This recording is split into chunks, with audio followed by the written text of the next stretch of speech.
Hello and welcome. In this video we're going to build a REST API using Node, Express, and PostgreSQL. If you're not familiar with REST APIs, there's a playlist here on the channel with explanations and examples only about REST APIs. I'll leave the link on the description below. So PostgreSQL, or just Postgres, is an advanced relational database, and it supports both relational queries using SQL and no relational queries using JSON. It's free and open source. You can download Postgres on your personal machine for free by visiting their official website, which is postgresql.org, and click on download option. And you can choose for your operational system here. But for this video, we're going to use a cloud database from a platform called ElephantSQL. You can visit elephantsql.com for the official platform website. And if you click on pricing, there's a free plan here that we can use for studying, or even if you're building a small website that doesn't need to store large amounts of data.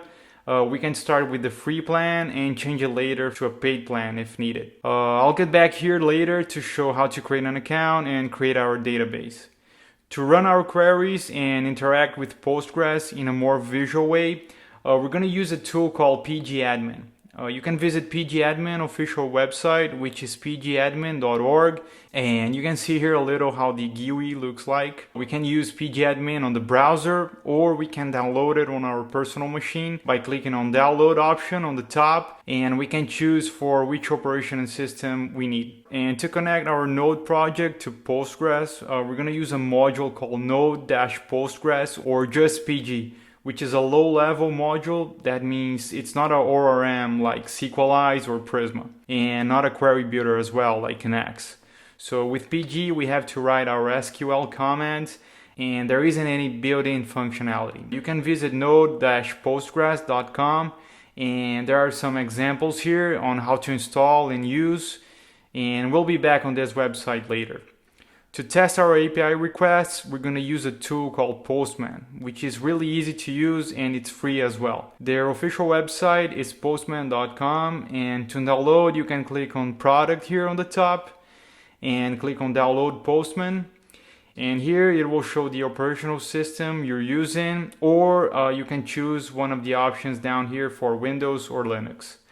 Last, to write our code, we're going to use VS Code from Microsoft, which is also free, and to download you can visit code.visualstudio.com, click on download here, and we can also choose for which operational system we want to download. Okay, so let's get back to the ElephantSQL website to create our database. And like I said before, we're going to use the free plan. So to get started, we can click on the try now for free option here on the plan box, or we can click on login button on the top to sign in with our personal account. And if you don't have an account yet, you can click on sign up option here on the bottom, and we can sign up with GitHub or Google personal accounts, or you can type your personal email here on the email input, click on sign up, and you will receive an email with a link that will lead you to a registration page where you can enter your password and other details to log in later. Since I already created an account, I will log in with one of my accounts here. So email and the password. Click on login. And this is the ElephantSQL dashboard. And it will show all instances we have. And as you can see here, I don't have any instance already. So we need to create one by clicking on create new instance. Okay. So we need to enter a name for our instance. So I'll put here main instance in camel uppercase, but you can put any name you like. Now we can select our plan here on the drop down, and the only option enabled is the tiny turtle plan, which is the free one. Because as you can see here on the top, we didn't inform a credit card or a billing information. So we can leave the free option here as it is. Next, we can inform some tags that will help us to navigate between projects if we have more than one instance. We can leave this field blank and click on select region here on the bottom. On the region page, on the data center dropdown, we can select where our instance will be located. We can choose regions for AWS, And if we scroll down, we can choose for Google, and there's also for Azure here. Since I'm in São Paulo, Brazil, I'll just leave the default option, which is AWS São Paulo, and we can click on Review. The last step is just to review if the details we entered are correct, and if it is, we can go ahead and finalize by clicking on Create Instance on the bottom. And awesome, so we got a success dialog here, and our new instance is created. So let's click on the main instance, and we can see the connection details here, like the server host, the user, password, and the database name. We're going to use these details to connect to our Node project and also to pgadmin. Let's do that now actually. I'll open pgadmin here. And here on the top left, we need to create a server. As you can see, we don't have any yet. So to create a server, left click on top of server, then register, and then server. It will show a dialog, and we have to enter a name for our new server. We can give any name, but since it's going to connect to the ElephantSQL platform, I'll just write here ElephantSQL. And on the connection tab here on the top, here we have to enter the connection details. And these details we can grab from the ElephantSQL website. So let's start here with the host name on the ElephantSQL details page. It's the server detail. So let's copy this URL here and paste on the host name field. Okay, next we need to get the database name, and as you can see here, it's the same name as the username, which is Postgres. So back on ElephantSQL, in here they have the same name as well, the user and the default database. So let's copy this weird string here and paste on the maintenance database field and on the username field as well. Next, we need the password. And as you can see, the password is hidden, but we can click on the eye icon here to show the password. And we can also change this password by clicking on rotate password. And let's copy this password by clicking on the copy icon here and paste on the password field. The port number here, we can leave 5432, which is the default port. Great, we can click on save now, and perfect. As you can see, we have a new server called ElephantSQL. We can expand this here, and we can see our database by expanding the databases option. And it actually shows more than 5,000 databases here. That's because on the ElephantSQL free plan, we don't get a dedicated server. Our database is co-located with other users' databases on the same server. We are able to see the name of the other databases, but we won't be able to access them. So if we try to access a database here, it will show an error dialog saying we don't have access to this database. So we need to find our database here on this list.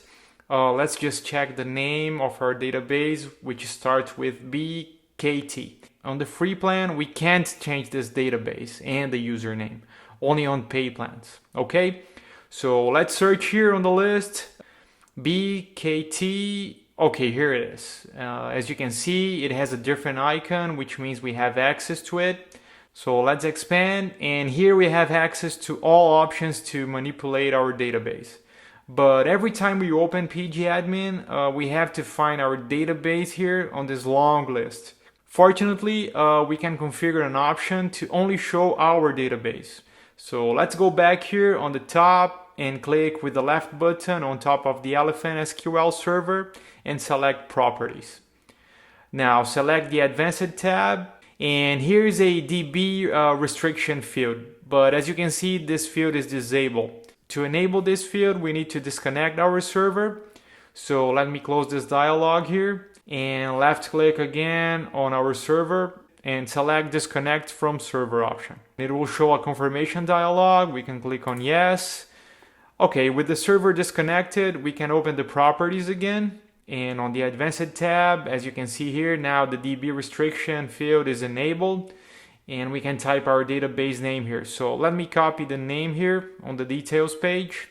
Okay, and paste here inside the field. Click on the create option. And there it is. We can click on save. Now we can expand the ElephantSQL server here, and it will ask again for the password. So let's copy the password here on the details page and paste right here. And let me check this save password option here. Click on OK and perfect. Now it's only showing our database here on the list, so we don't need to waste time searching for it. Now we can create the structure of our database. And Postgres works with schemas, which contains all our tables, views, functions, constraints. We can have multiple schemas in a single database. And as you can see, Postgres creates by default a schema called public. We can create a new schema here by clicking on schemas, new schema. But for this example, we can use the default public schema. And here we can see all our tables, stored procedures, functions, everything on a visual way, which makes our life a lot easier. So let's create the tables of our database. And we're going to create two tables, the product table and the category table. And each product will have a category which is related to the category table. And to create a new table, we can click on Tables, Create Table. And on the dialog, we need to give a name for our table. And we can click on the Columns tab here to add the columns by clicking on the plus icon. And we can enter the name of the column and select the type here from the drop-down.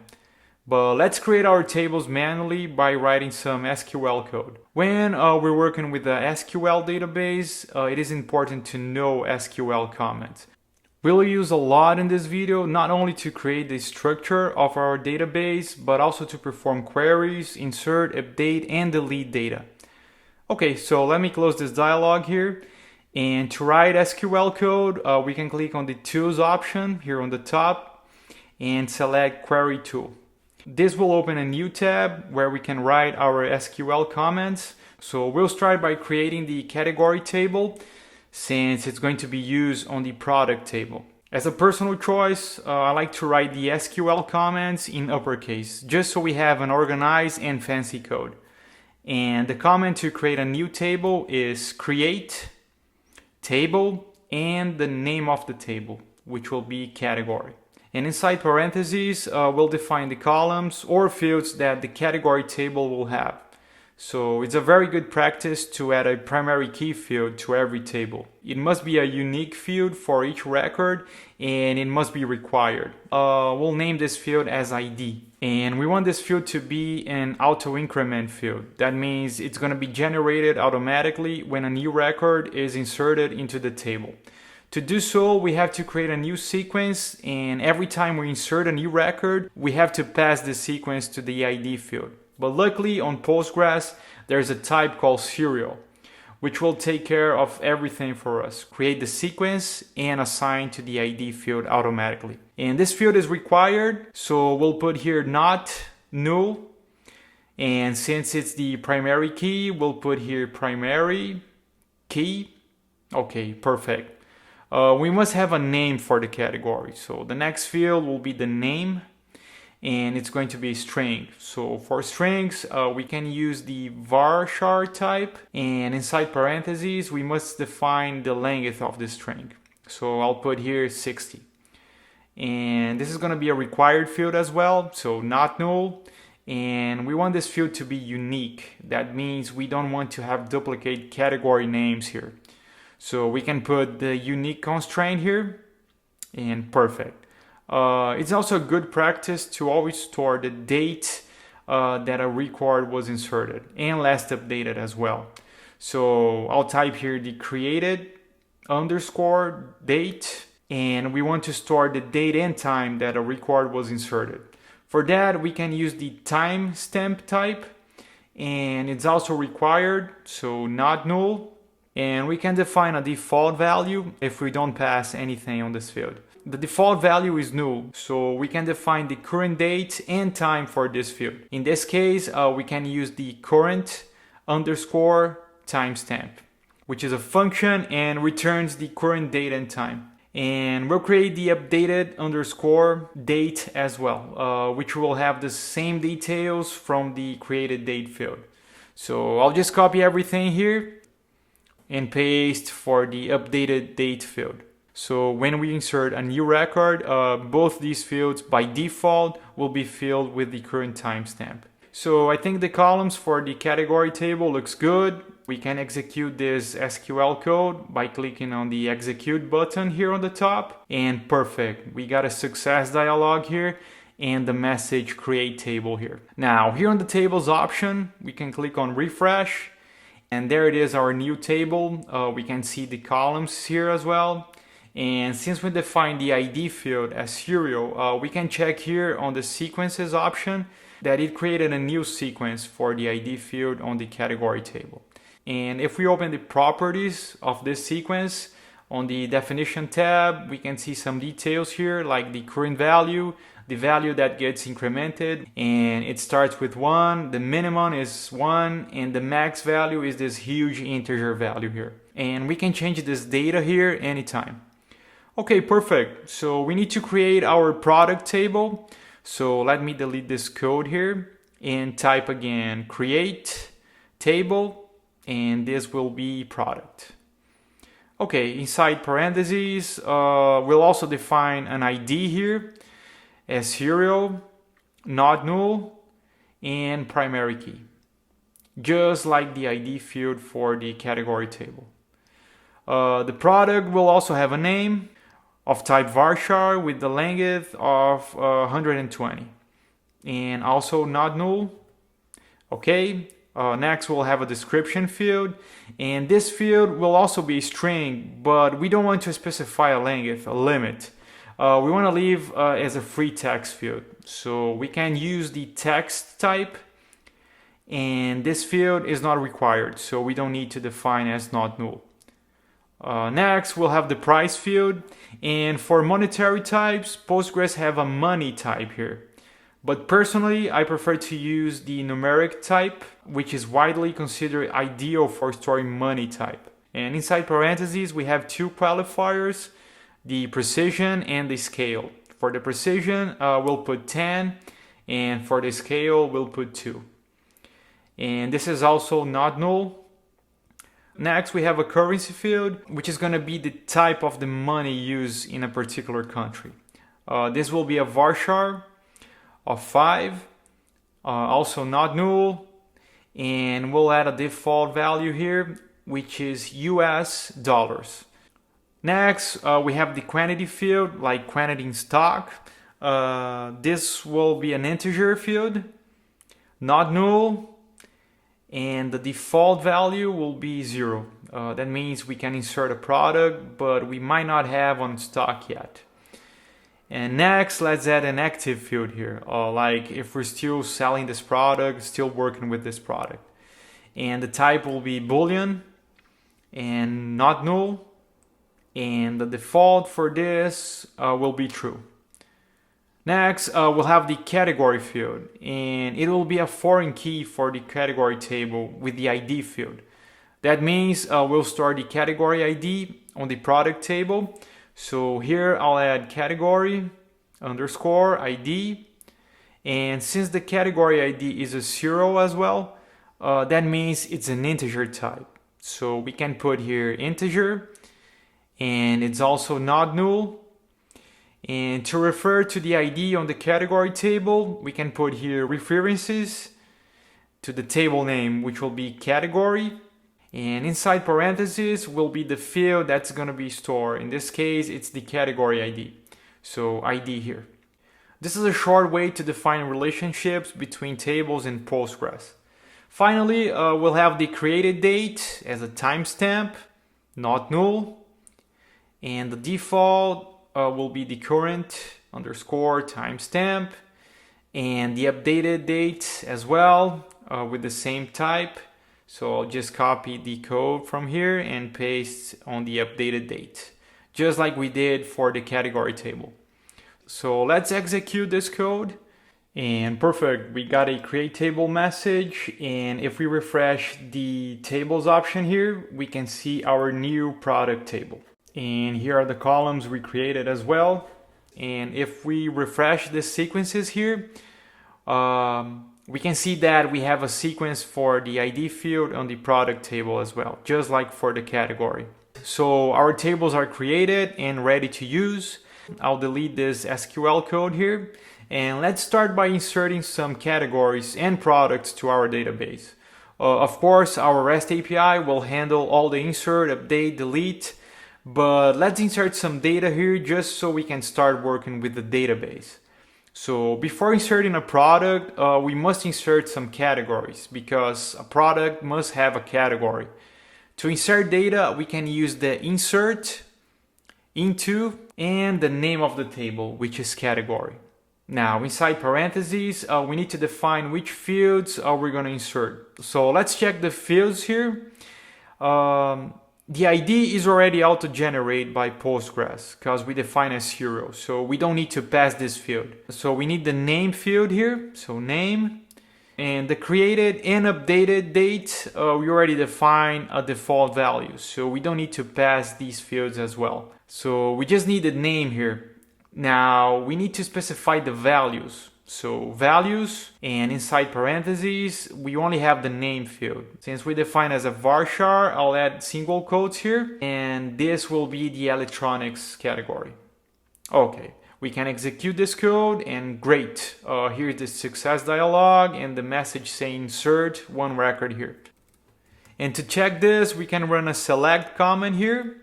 Star to return all fields from the table category.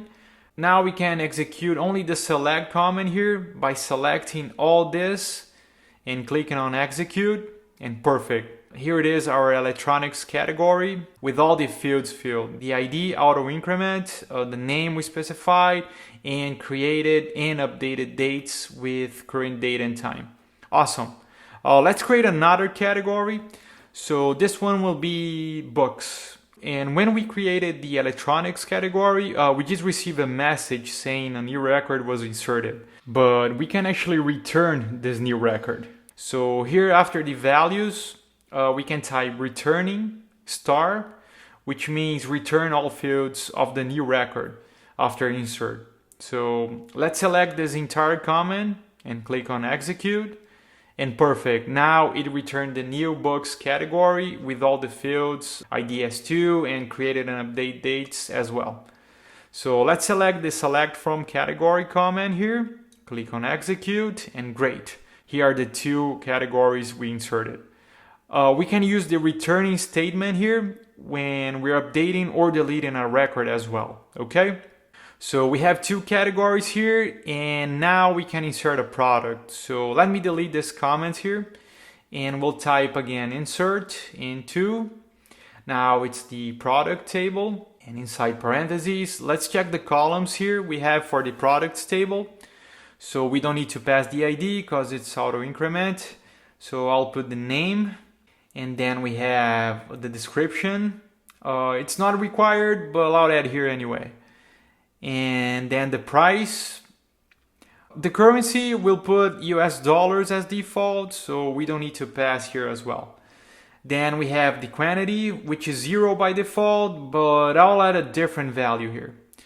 Next, we have the active, which is true by default, so we can skip this field as well. Then we have the category underscore ID field, which we're gonna pass one of the IDs we have here from the category table. And finally, the created and updated date that we also add a default for these fields, so no need to pass here. And that's it.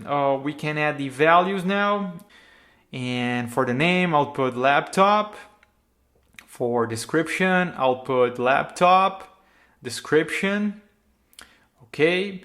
For the price, so let's say it's 500. We can put .00 or another value for the cents here, like this, but we can leave just 500 and Postgres automatically will format for us.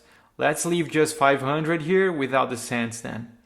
For the quantity, let's put 4, and for the category ID, we can use the electronics category here, which the ID is 1. And we want to return all fields for this new product. So returning star, and let's execute this code, and perfect. Here's the new product, the ID 1, auto-generated, all other details, the price, as you can see, it is formatted with the cents. Here's the currency US dollars, quantity 4, the active as the default, which is true, the electronics category, which is 1, and the created and updated dates with current timestamp. So perfect, everything is working. Now let's insert another product. So for the name here, I'll put node.js book. For the description, node.js book description. And for the price, I'll put 30.99 cents. And we have 10 of these on stock. And for the category ID, let's run again the select star from category to check the categories we have. Select here and execute. Okay, so we can use the books category ID, which is 2. So here we'll replace 1 to 2. And let's select the entire insert code, execute, and perfect. Here's the node.js book product. Now let's run a select command for the products table. So here I'll replace the category to product, select the code, execute, and great. Now we have 2 products here. All details looks good. And now we can work with the data we have. So let me delete these comments here and we can get started on coding. Like I said before, I'll be using VS Code, but you can use any code editor you like. And I have an empty folder open here on VS Code called rest_API_Node.js_Postgres. Let's open the terminal here on the top and we'll create our node project by typing npm init-y to answer everything as the default and hit enter. And great, our project is created, and as you can see we have a new package JSON file with details of our project, and we can change these details anytime. Now let's install the modules we'll be using. So back on the terminal, I'll clear this out and npm install, and the first module will be Express to help us with routing requests and responses, and the other module will be PG, which is the node-postgres. Hit enter, and great. As you can see here on the package JSON file, under the dependencies object, we have the Express and PG modules installed. Now up here we have a main field pointing to the index.js file. So this will be our main file that we need to create. So here on the root of our project, let's create this file. So new file, index.js. Okay, so in the index.js main file, I'll start by importing the Express module on the top. So const express equals to required express. Next, we need to initialize Express, so I'll create a new const here, call app, equals to express function. Finally, Express needs to listen on a specific port. So I'll call app const here, dot listen, and the first parameter will be the port number, so I'll put 3000 here. And the second parameter is a callback function, so arrow function, and inside we'll print a message on the console.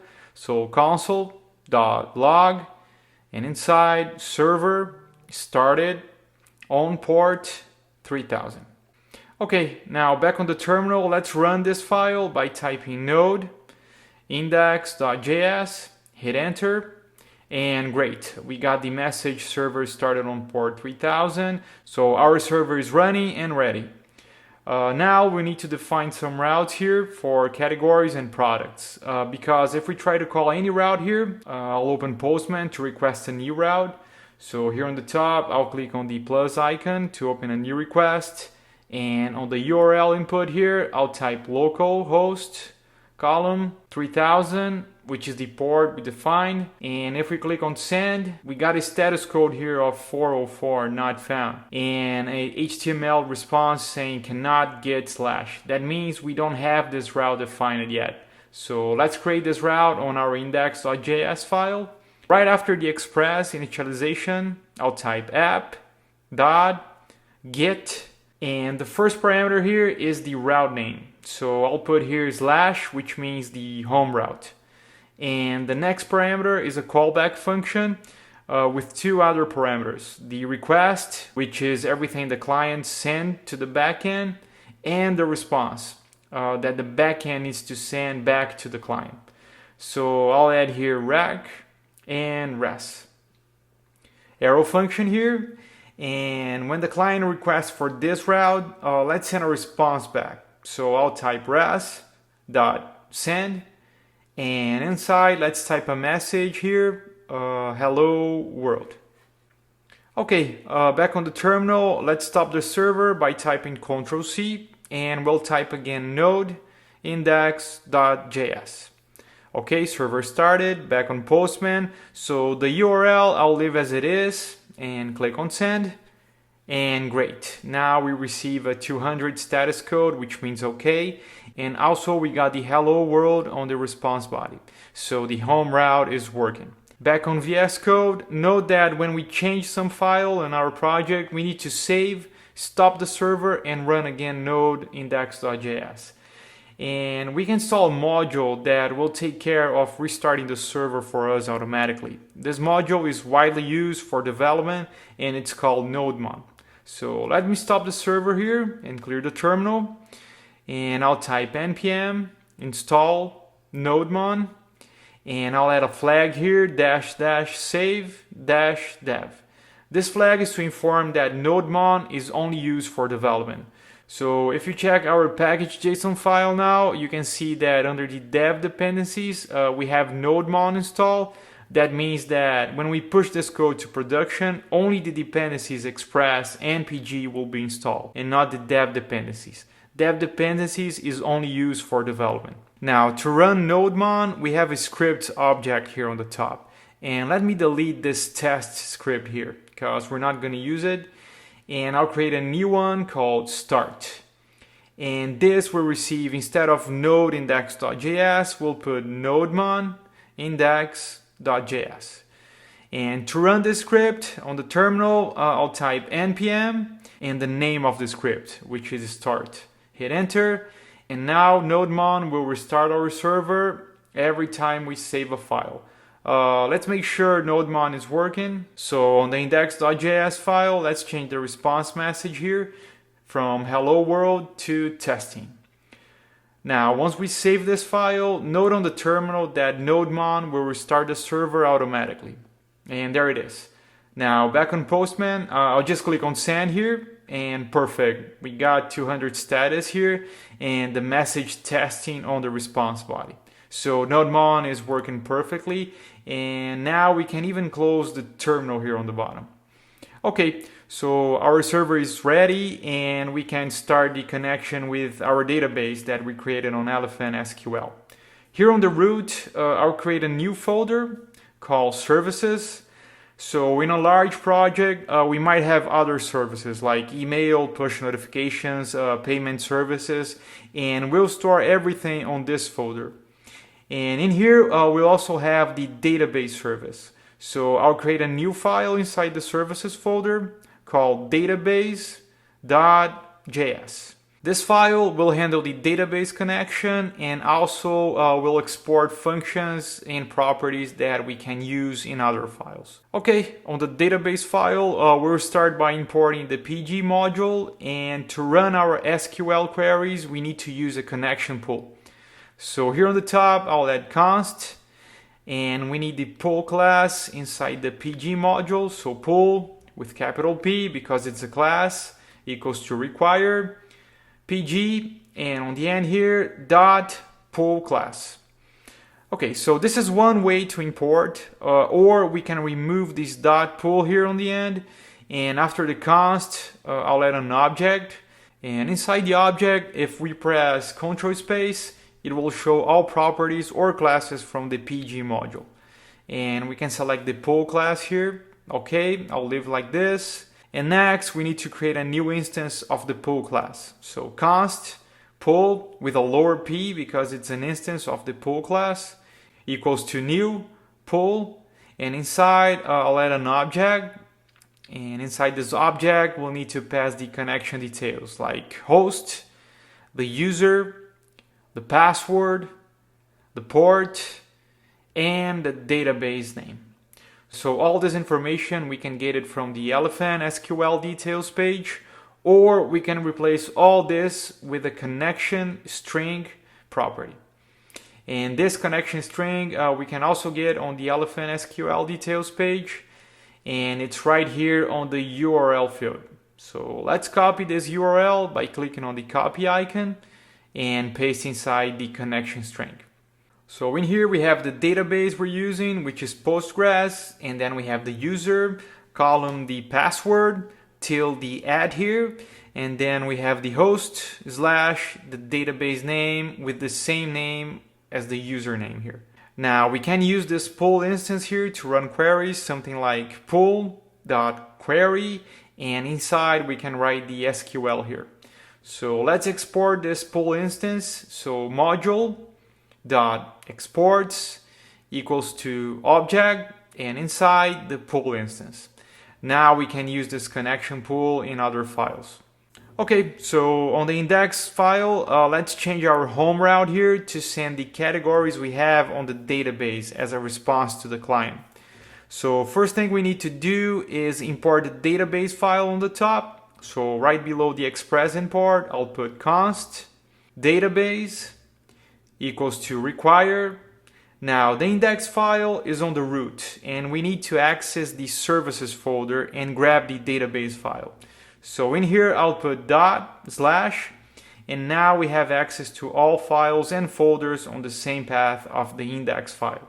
So services / database. Great. Now inside the route, let me delete this response here. And since we're gonna send all categories to the client, we need to change the name of this route here to the resource name. In this case, /category. We can use category or categories in plural. Just make sure that if you're using plural, all other routes like products, users, and so on should also be in plural to maintain a standard. I'll leave as categories, but it's a personal choice. Next, inside the route, I'll call the database file the pull instance we exported query.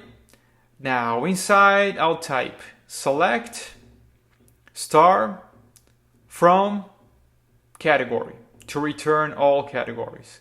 And this function here returns a promise.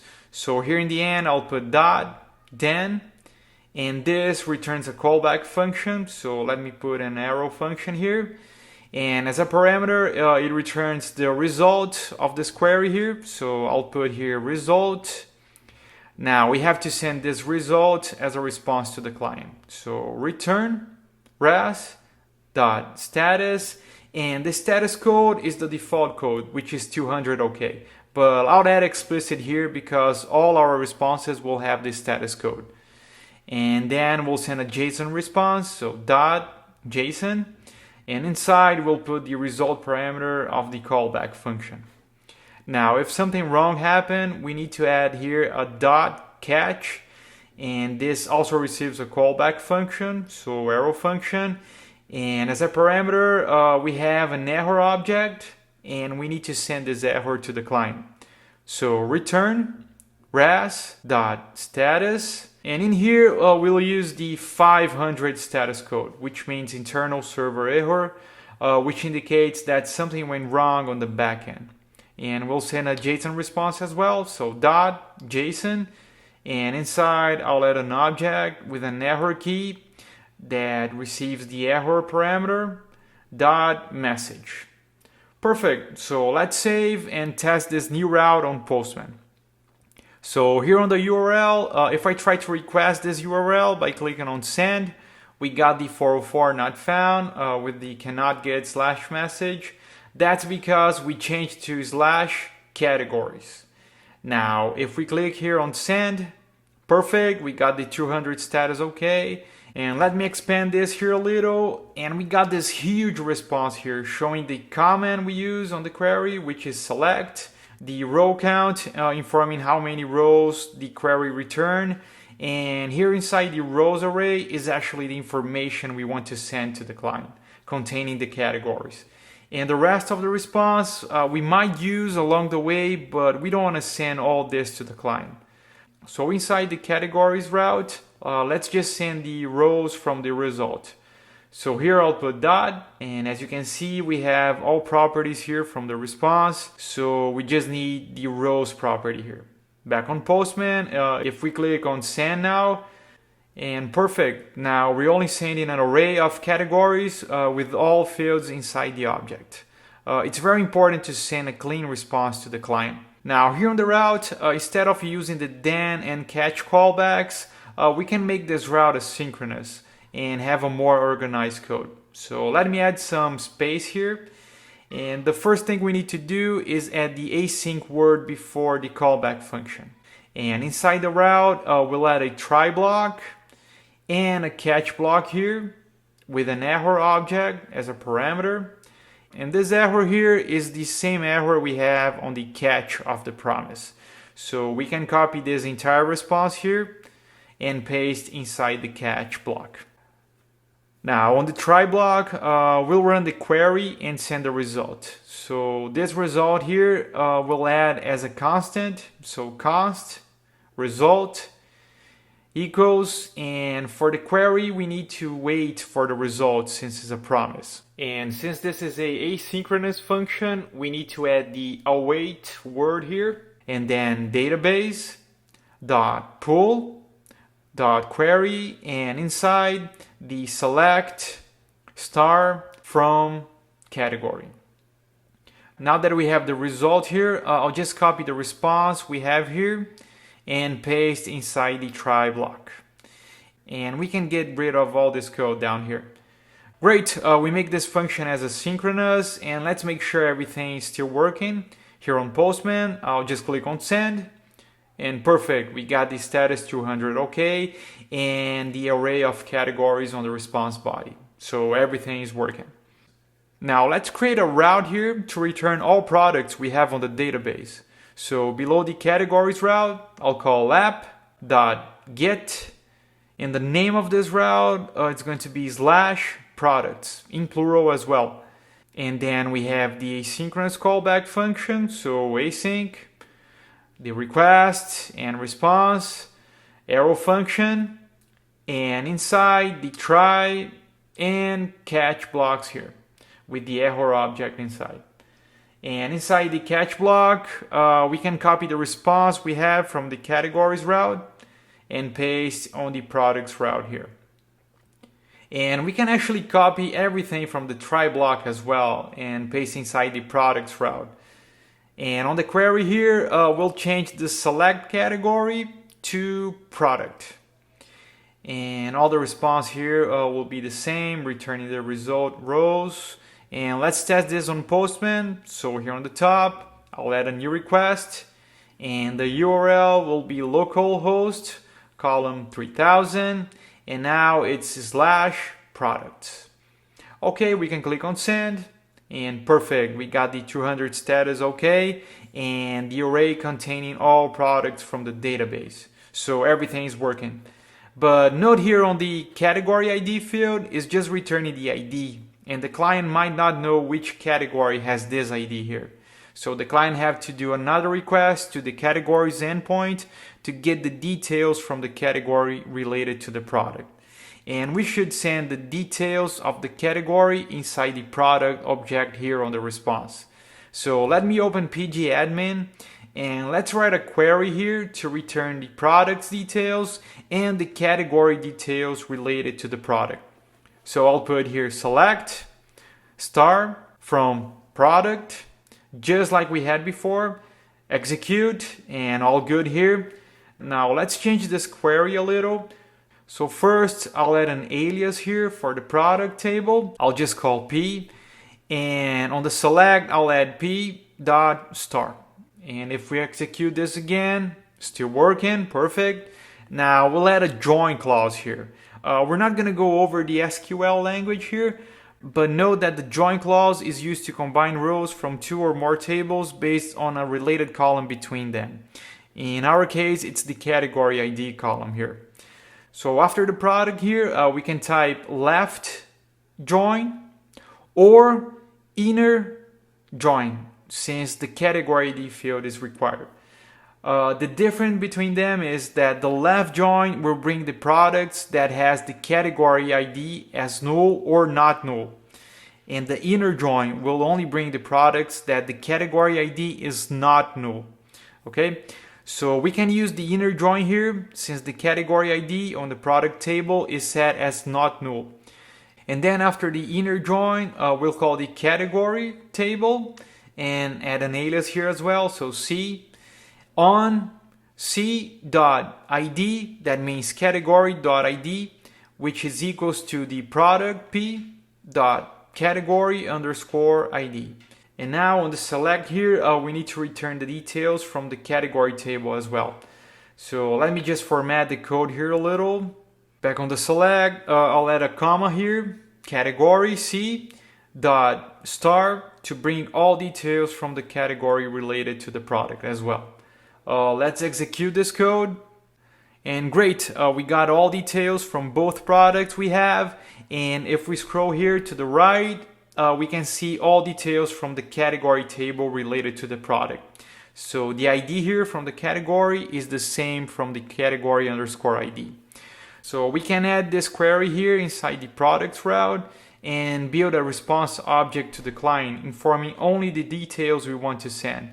Or we can change this query and use some JSON functionality that Postgres offers to us. So here on pgadmin, I'll create another query. So select from product and alias p. And here we'll call all fields except the category ID field. So p.id and the name, the description, the price, the currency, quantity, the active, and the create, and the updated dates. Okay, let me organize here a little. Okay, now for the categories, we can return an object column containing all details we need from the category table. The syntax is a little weird, but you get used to it. So I'll add a comma here, and inside parentheses, I'll add select. And the comment to convert a row to object is row_to_JSON. And inside parentheses again, I'll add the name of this object, and we can call category_object. And then from, and inside parentheses here, we'll call a select query to return details from the category. So select, and we'll bring only the ID and the name fields here. From category, where the ID from the category table is equals to the product p category_ID. And after the parentheses here for the from, we'll add the object name, which is category_object. And we need to add an alias here for this column. So I'll just put as category.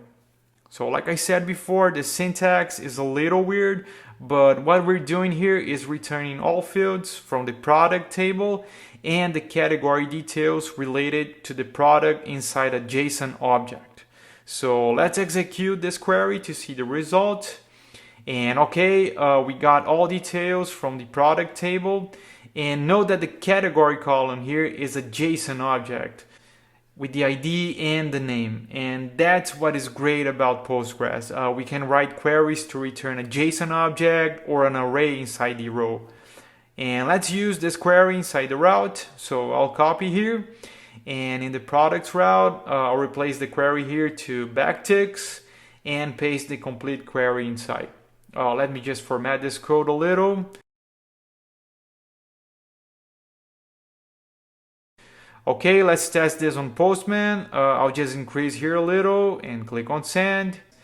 And great, note the category object inside the product's details. So now the client knows which category is this inside the product. And we're sending a complete and organized response to the client. Awesome. So we have routes to get all products and to get all categories as well. But we created these routes inside the index.js file. And we still need to create routes to insert, update, and delete categories and products as well. So it's a good practice to separate these routes in different files. One for the categories and another one for products. And we'll separate the content inside these routes as well. So here on the root, I'll create a new folder called routes. And we'll create two files inside this folder. One, it's the category route.js. And another one called product route.js. And like I said before, we'll put the content inside the routes in different files as well. So here on the root, I'll create another folder called controllers. And inside, a new file called category controller.js and product controller.js. Perfect. Let's start with the category route.js file. We'll create the categories route here inside. So in the index.js file, we can copy this get categories route here and paste inside the category route.js file. Okay, and we don't have the app constant here. So instead, we'll call a function called router from inside express module. So here on the top, I'll create a new const called router, which is equals to require express, and here on the end, dot router function. Okay, now we need to replace this app here to router. Now we need to export the router constant so we can use in other files. So here on the bottom, I'll put module dot exports equals to router. Perfect. Now we need to grab the logic from inside the route here and paste in functions inside the controller file. So here on the category controller, we'll create functions like get all categories, create category, update category. So just reading the name of the function, we can understand what the function actually does. And we'll export these functions so we can use inside the routes file. Okay, and instead of calling module.exports and add all functions inside here, we can call exports dot and the name of the function. So the first one here will be get all categories, and this will be equals to everything that we wrote inside the route. So back on the category route, we'll grab everything here inside the route from the async to the last curly brackets here. And we're gonna paste in the get all categories function. Great, we just need to import the database file here. So right here on the top, I'll add const database equals to, and the category controller file is inside the controllers folder. So we need to go back one folder and access the services folder and get the database file. To do so, I'll put require and inside // and now we have access to one folder behind, which is the root. Select services / database. Perfect. Now inside the category route, we need to import the category controller file. So below the router import, I'll add const category controller equals to require.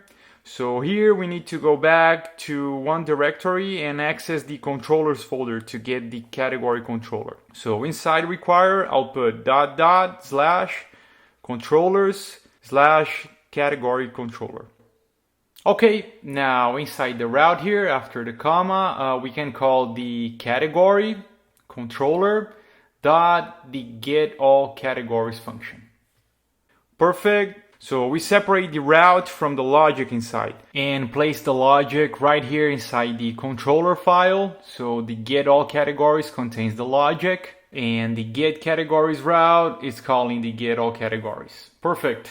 And here on the index file, we need to tell express to use the category route file. So right here after the express initialization, I'll call app.use and inside require. So the index is on the root and we need to access the category route file from inside the routes folder. So here I'll add // and select the routes folder, slash again, category route. Great. Let's just make sure these changes are working. So on Postman, I'll open the Get Categories Request tab, and the URL is correct, so we can click on Send. And perfect, here's the response, returning 200 status OK, and the categories array on the response body. So everything is working. Now we need to do the same changes to the products route. So let me grab the code here and paste inside the product route file. And same thing, we need to import the router here on top. So const router equals to require express dot router function. Here we will place app to router, and on the bottom module dot export equals to router. Okay, now we need to create a new function inside product controller. So here on the top, export dot, and this will be get all products, which is equals to everything inside the route here. So we'll grab the code from the route here, from the curly brackets till the async here, and paste inside the get all products function. And we need to import the database file as well. So on the top, const database equals to require, and inside dot slash, now we're inside the root, select services slash database. Okay, the get all products function is created.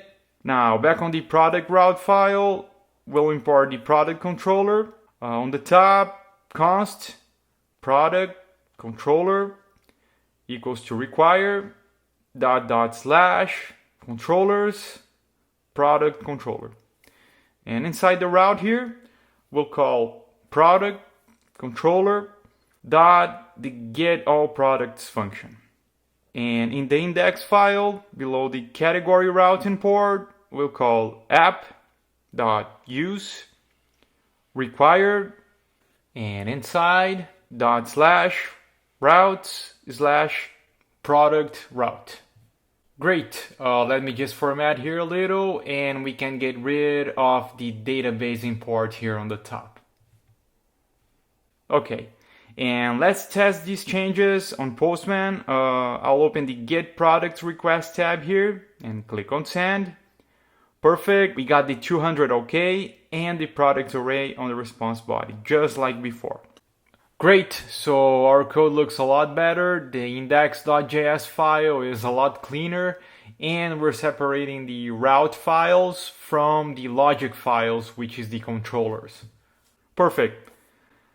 So in the category controller file, we have a function to get all categories, and we'll need a function to create a new category. So below the get all categories function, we'll create a new function. So export, and this will be create category, which is equals to async, the request and response parameters, arrow function, and inside the try and the catch block with the error object. And for the catch response, we'll copy the response up here and paste inside the catch block of the create category function. Now, inside the try block, we want to insert a new category and return this new category to the client. So const result equals to await database dot pull dot query. Now, for the insert, it's going to be a little different. Let's check the PG module documentation here on the website. And on the left menu, I'll click on queries. So till now, we only use a select query, calling directly from inside the query function like this. But now the client will send data, so the backend can insert on the database. For security purposes, we need to create a parameterized query to avoid SQL injection. And on the examples here, the SQL statement we have to store inside a constant. So the insert statement here is inside the text constant. And for the values, we need to set parameters with a $sign and the number of the parameter. And we need to create another constant here, which is an array containing the values from the parameters we set with a $sign on the insert statement here. And then we can call the query function passing the two constants, one containing the SQL statement and the other the values array. This is one way to do it, or if we scroll down a little, we can configure an object with the text key containing the SQL statement and the values containing the array of values and pass to the query function. And as a personal choice, I'll use the object option here, but we'll create the object directly inside the query function. So here inside the query, I'll add an object with the text key. And here we'll write the insert statement. So insert into the category table, and inside parentheses we'll just add the name, because the ID, the create date, and the update date is already filled by default. Then values, and the parameter will be $1. One is because the first parameter here is the name. Then returning star, because if we don't put the returning statement, the rows inside the result will be null. So we need to add explicitly here. And the next key will be the values, and this will always be an array, even if we only have one parameter, in this case the name. Now to get the name here that the client will send, we can get it from the request parameter here on the top. So we must accept JSON requests from the client, and for that we need to add a small configuration to Express. So on the index.js file, below the Express initialization, we'll call app.use, and inside express.json function. Now we're telling Express to accept JSON requests from the client. So back on the category controller, we'll use the request here inside the values array. So request.body, which is the object the client will send, .name, which is the category name field. So here we have a parameterized query. Now we need to send a response to the client with a new category inside the result here. So return res.status, and the status here we'll use 201, which means created. Every time we create a new resource on the backend, it's a good practice to send the 201 status code. And also .json, and inside the result constant .rows, just like the other route. Now on the category route file, we need to create a new route that we'll call the create category function. So below the get all categories route, I'll call router dot, and since this route will create a new resource, a new category, we can use the post method here. Okay, and the name of this route will also be /categories. So we have the get categories and the post, which is the create categories route, both with the same name but with different methods. Comma, and the category controller file dot create category function.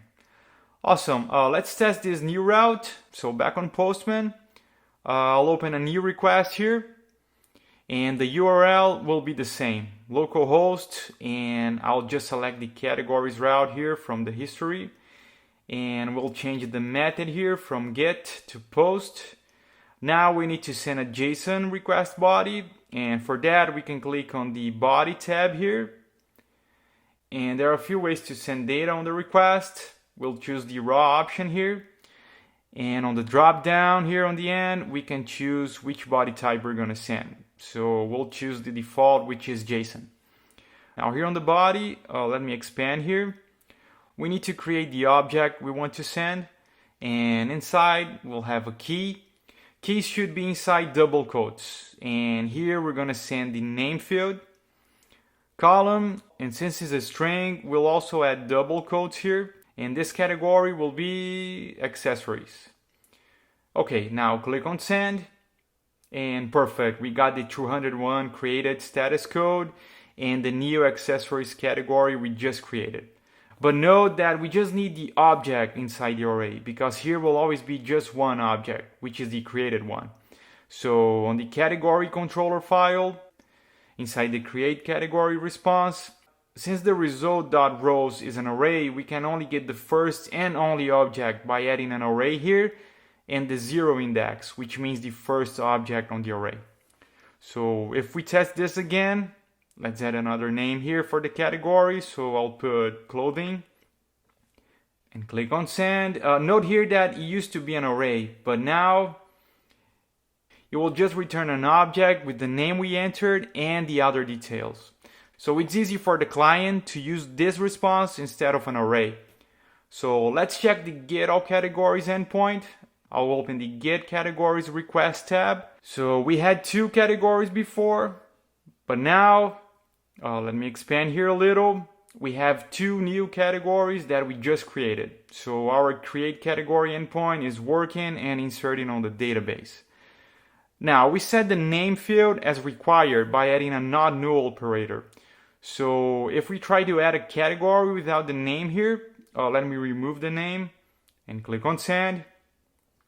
We got a 500 internal server error and an error message that might not look so clear to the client. That's because it fell here on the catch block. So we definitely need to handle some validation and send a better response to the client with the correct status code. So inside the create category function, before the insert query, I'll add an if statement, and inside we'll check if the name is not on the request body. So request.body.name, and on the beginning I'll add an exclamation sign. So if the name is not there on the request body, we'll return a response. So return res.status, and here we'll use the 422, which means unprocessable entity, which indicates that the client is sending invalid data to the backend. And a JSON response, so .json with an error message saying name is required. Perfect. Let's test on Postman. So here I'll just click on send, and great. We got a 422 unprocessable entity status code and the error message saying the name is required. So now the client knows what it sent wrong. And we also add a unique constraint to the name field. So in pgadmin, if we click on the category table and open the properties option, and here on the constraints tab, we can see all constraints like the primary key, for example, and we can check the unique values here on the unique tab. And as you can see, the name must be unique. Let me close this dialog and back on Postman. Let's try to insert a category that already exists. So let me check here. We'll try to insert the electronics again. So here on the request body object, I'll put name and electronics. Click on send, and we got again the 500 status code and another message that the client might not understand. So we need to check on the database if the category the client is trying to insert already exists. So in pgadmin, we can run a select query using the exists operator. The exists operator is used to test for the existence of any record in a subquery, and it returns true if the subquery returns one or more records, or false otherwise. So let me clear the query editor, and the syntax is select exists. Now inside parentheses, we write the query that might return true or false depending if it returns any results. So select star from category where the name is equals to what the client is sending. In this case, the electronics category. Okay, so this is the select exists syntax. Let's execute. And as you can see, it returned true because electronics already exist. Let's test with a category name that doesn't exist. So food, for example, execute. And as expected, it returned false. So let's use this query to validate if a category already exists. Back on the code. So first we need to check if the name is on the request body. If it is, I'll add the validation below here by creating a new const with name exists result. You can add any name here as long as it makes sense with the query result, and equals to await database dot pull dot query. And this will be a parameterized query. So object, and the text will be select exists parentheses select star from category, where name is equals to, and we'll add a parameter here just like for the insert query. So $1. Now for the values, and inside the array, we'll have the name on the request body, just like on the insert. Actually, I'll just copy the values from here and paste up here. Now we need to check the result here, and it returns the exists column, okay? So I'll add an if statement here, and exists result dot rows, and we're gonna get the first and only object here. Dot exists, which is the column. So if this is true, we need to send an error message to the client. So return res.status, and for the status code here, we use the 409, which means conflict, because the category name is already there. And also .json, and the error message, we'll add backticks here and add category $, curly brackets, request.body.name already exists. Okay, and since we added return here, the rest of the code won't be executed. So back on Postman, I'll leave the electronics here and click on send. And great, we got the status 409 conflict and the error message saying the category electronics already exists. Awesome. Now let's try with a category name that doesn't exist. So I'll put here a new category, for example, and click on send. And great, we got 201 and the new category details here on the body. So all validations are working. Let's just check on pgadmin. So I'll type select star from category, select this query, and execute. And okay, we have all 5 categories here, and note that the ID from 4 here, it went to 7. That's because we tried to insert a category without the name first, and a category that already exists before we handle the validations. So the sequence value was incremented, but we can change manually if we need it. I just suggest leaving like this. Okay, the create category route is done, and now we need a create product route. So on the product controller file, we'll add a new function here. So export dot, and this will be create product equals to async, the request and response parameters, arrow function, the try, and the catch block with the error object. And we'll copy the error response from up here and paste down here. Great. Now on the try block, we want to return the new product created to the client. So const result equals to, and we're going to create a parameterized query just like we did on the create category function.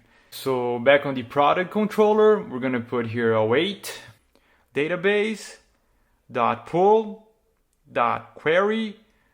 We'll add an object here, and the text property we'll put insert into product, and inside parentheses the columns, and we don't need the ID, so we can add the name here, the description, price, the currency. We add a default value, but we'll add a validation later to check if the currency is on the request body. So we'll add the currency here as well, and the same for the quantity and for the active, and last the category ID. The created and updated dates we don't need to add here. And for the values array, So in here, we'll add some validations directly inside the array. So the name is set as not null. That means it's required. So we can put here the request.body.name. Now the description is optional. So we're going to check if this field is inside the request body. If not, we'll add as null. So here we'll add a request.body.description and question mark. So that means we're checking if the description is there on the request body. If it is, we'll add request.body.description again. So if the description is on the request body, and then we're going to get its content, else, which is represented by column sign, null. Okay? So for every field that is not required, we're going to add a validation like this inside the values array. So the price is required. That means we can add the content here directly. So request.body.price. Now the currency is required, but if the client doesn't send on the request body, we can add the default value, which is US dollars. So here we'll add request.body.currency question mark, and if it's there, then request.body.currency, else we're gonna add the default value, which is US dollars. And for the quantity, same thing. So request.body.quantity question mark, request.body.quantity, else the default value, which is 0. And for the active field, we're gonna do the same as well. So request.body.active question mark, request.body.active, else the default, which is true. But since the active field is a Boolean field, we might have to change this validation here. Because if the client sends the active as false, the compiler will read this condition as false. And it will fall in the else statement here, inserting the active as true. So it will insert wrong information on the database. So let's change this validation here to something like active in single or double quotes. And we're going to use the in operator. And then request.body question mark. If the key active exists on the request body, then we're going to grab its content. So request.body.active. Else the default value, which is true. So now we're checking if the field active exists on the request body. If it is, we'll get its content, otherwise true, which is the default value. We could use this validation for the other fields as well, but I just wanted to leave another option here. Okay? Now the category ID is required, so we'll add directly here. So request.body.category_ID. Okay, great. So after all this validation here, we want to send the new product to the client. So back on the insert statement, we need to add the values. Let me format here a little by adding some backticks and put this in another line. Now the values, and inside parentheses, the parameters. So we have, let me see here, 7 parameters. So $1, $2, $3, 4, 5, 6, and 7. Okay, and on another line, the returning star. So as you can see, the create product function is a little more complex, and now we need to return the result here containing the created product. So here on the bottom, return res.status, and we'll add the 301 created .json, and inside the result .rows, and just the first and only object inside the rows array, just like on the create category response. Okay, now we need to add this function to a new route. So on the product route file, below the get route, we'll add router.post because we're creating a resource, and the name will be /product, and inside we'll call the product controller the create product function. Okay, let's test this new route on Postman. I'll open a new request tab here on the top, And the URL is going to be the localhost / product. And method will change from get to post. Now we'll open the body tab, select raw, and the JSON type here. Now the object, and inside we'll add the name field, and here I'll put JavaScript t-shirt. And next is the description, and we'll put JavaScript t-shirt description. Now it's the price, and it will be 20.50 cents. Okay. Next, it's gonna be the currency, but since we add the validation here, if we don't pass this field, it's gonna add the default, which is US dollars. So we can jump to the quantity column, which also have a default value in case we don't pass this field. But we'll add here on the object, so quantity, and we'll have 10 of these on stock. And next is the active, and we have the validation checking if the active is on the request body. If not, we'll insert as true. So we're not gonna add it here. Instead, we'll add the category _ID. And let me open the get all categories request here to check which category we can use. Click on send. And we can use the clothing category, which the ID is 4. So back on the create product request, we'll add 4 here. Okay, all good. We can click on send.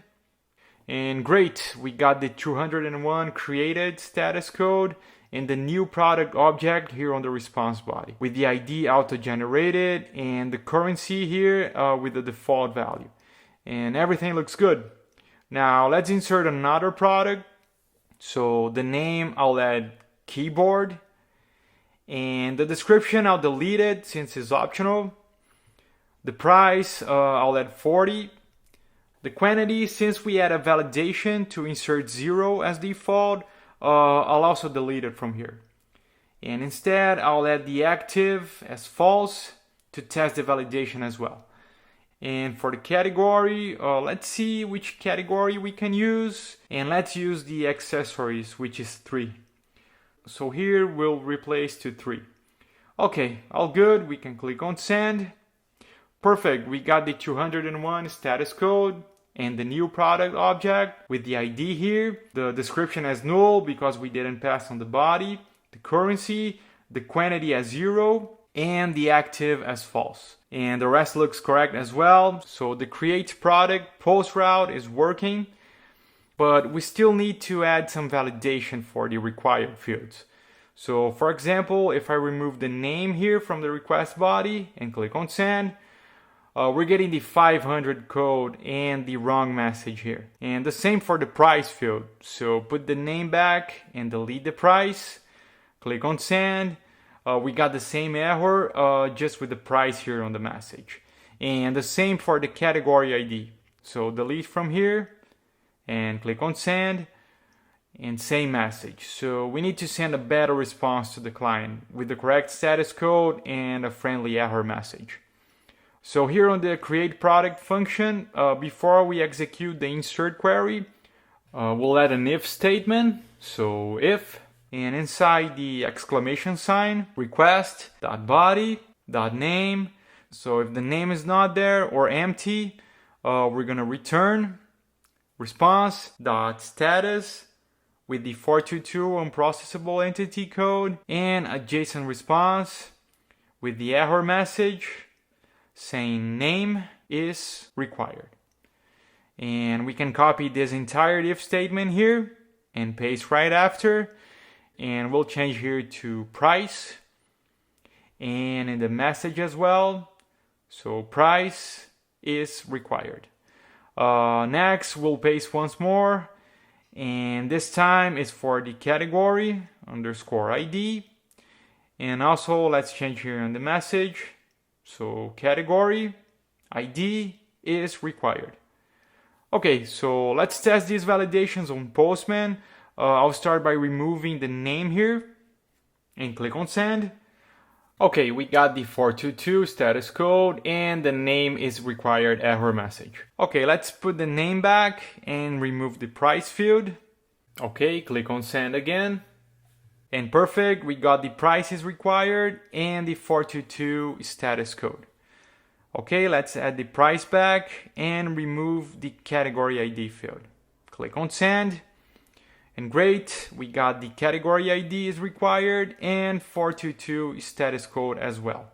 Great, now let's add the category ID back and let's create a new product. So I'll change the name here to adapter and I'll leave the rest as it is. Click on send and awesome, we got the 201 status code and the new product object here. Okay, so everything is working.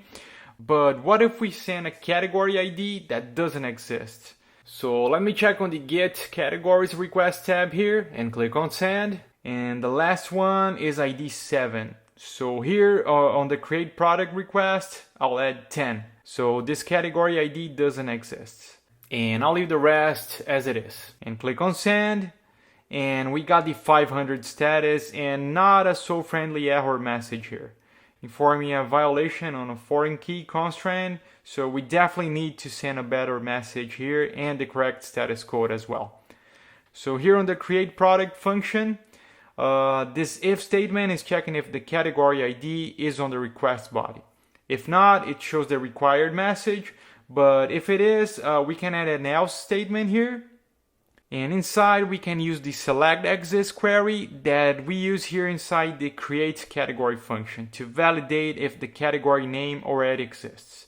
Okay, so in the else statement we'll add const exists result equals to await database dot pool dot query and inside an object with the text key. And inside, select exists, and inside the parentheses, we'll select if there is any category with the category ID the client is sending. So select star from category, where the ID equals to $1, which is the parameter, and next we'll add the values, array, and inside we'll copy the category ID from the request up here and paste inside the array. Great. Now if the exists returns false, that means the category doesn't exist and we need to send a response to the client. So below here we'll add an if statement and inside we'll call the exists result dot rows and we'll get the first and only row returned. So 0 dot exists column, and we need to check if this is false. So exclamation sign here on the beginning. And now we'll send a response. So return response dot status. And here we could use the 404 not found status code. But since it's a validation error, I prefer to use the 422, which we're using for validations. And also a JSON response with the error message saying category ID not found. Okay, so we're checking if the category is on the request body. If it is, we're checking if it exists on the categories table. So let's test this new validation on Postman. And here we already had a category that doesn't exist, so we can click on send.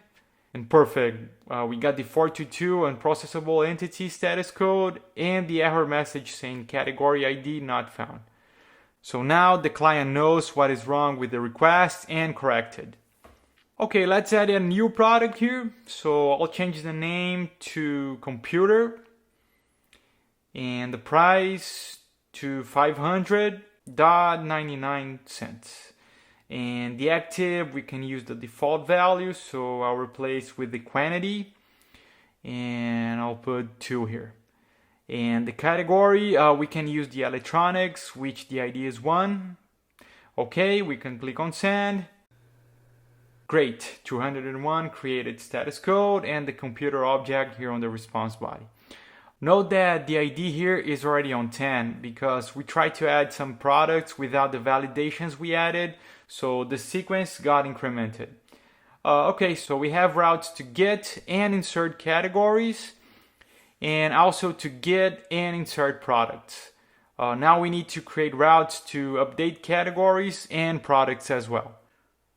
So let's start by the categories. Here on the category controller, let me collapse the functions we already have.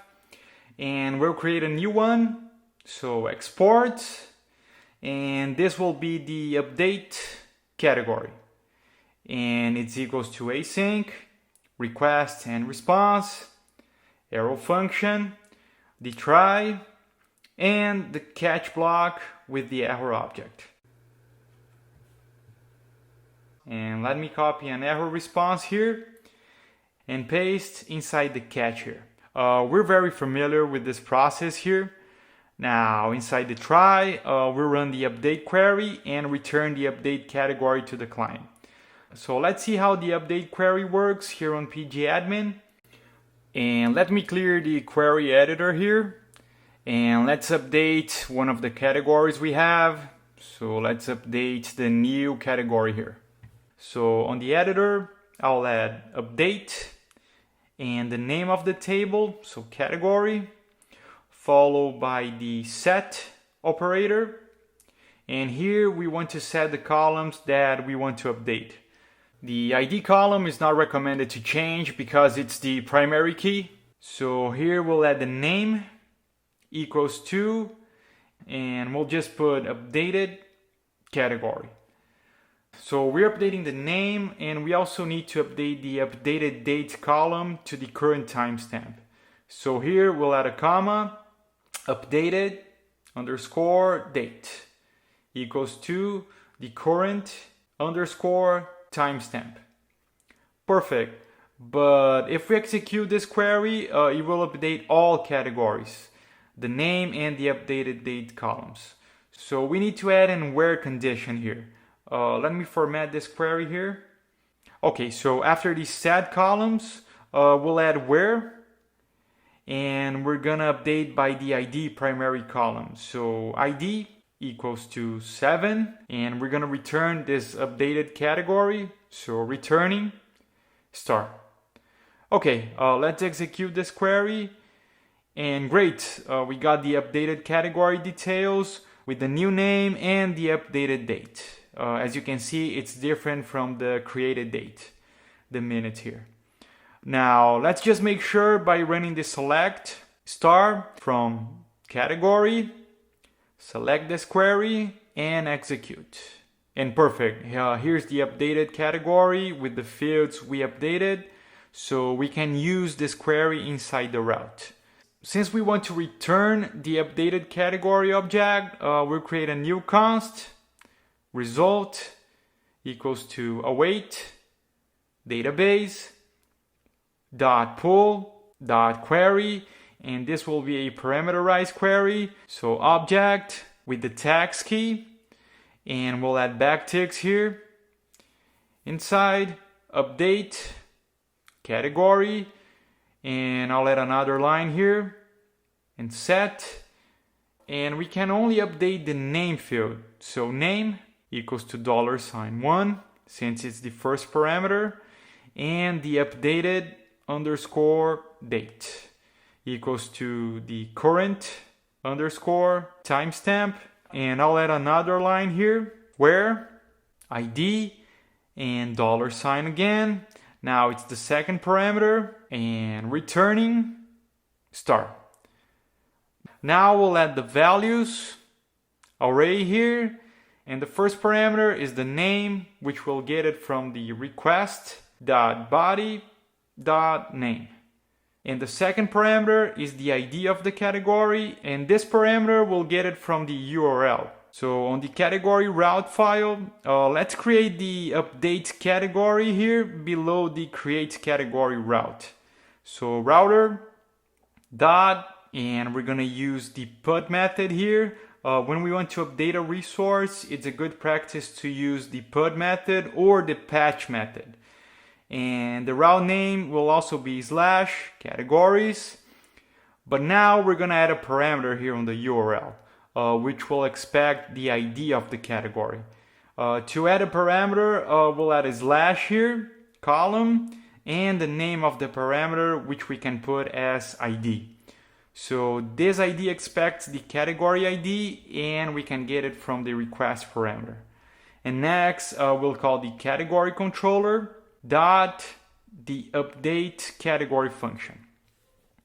Okay, so back on the category controller, we need to pass the category here inside the values array. And to get it, we can call the request dot params dot ID. So it's the same name we added here on the pod route, okay? Now we need to return this update category details to the client. So return, response, status, and here we can use the default 200 status, okay, .json, and inside the result const containing the updated category .rows, and we'll just need the first and only category returned. So array 0. Great, let's test this on Postman, and I'll open a new request tab here. We're going to put the localhost and get the categories endpoint here on the history, and change the method here from get to put. Next, we need to pass the category ID, which we want to update here on the URL. So let's choose a category here. Let me click on send. And let's update the number 7 here, which we already updated on pgadmin. And as you can see, the updated date has the time as 19:56. So back on the pod request tab, I'll add slash and the ID 7 here as a parameter. Now we need to send a request body, so body tab here, and choose the raw option and the JSON type. And we'll add an object with the name field, and we can put here something like updated category once again, just for testing, and click on send. Great, so we got back 200 OK status code and the updated category details. Note here on the updated date that the time is 20:02. Okay, and on the get categories request tab, here we have the old data before updating, and if we click on send, scroll down, you can see that the category was updated. Awesome. Now we need to handle the validations here, because if I delete the name here and click on send, we got that not so friendly error. And if we try to update a category that doesn't exist, so here I'll change it to 100 for example, and click on send, we got the 200 OK status code, but an empty response body here. So nothing was updated because this ID here doesn't exist. So the client might get confused, and we need to send a better response message and the 404 not found status code.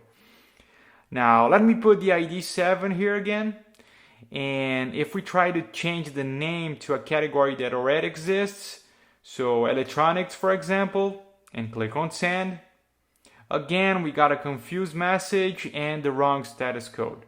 So let's add these 3 validations here on the update category function. Before we execute the update statement, first we'll check if the name is not on the request body. So if exclamation sign request body dot name, so if the name is not there, return response dot status, the 422 status code, and a JSON response with an error message saying name is required. Now if the name is there, we need to check if a category with the same name already exists. So else here, and we already have this code here on the create category function right here. So let me copy this entire code and paste inside the else statement. Okay. And the last validation is to check if the category that the client wants to update exists.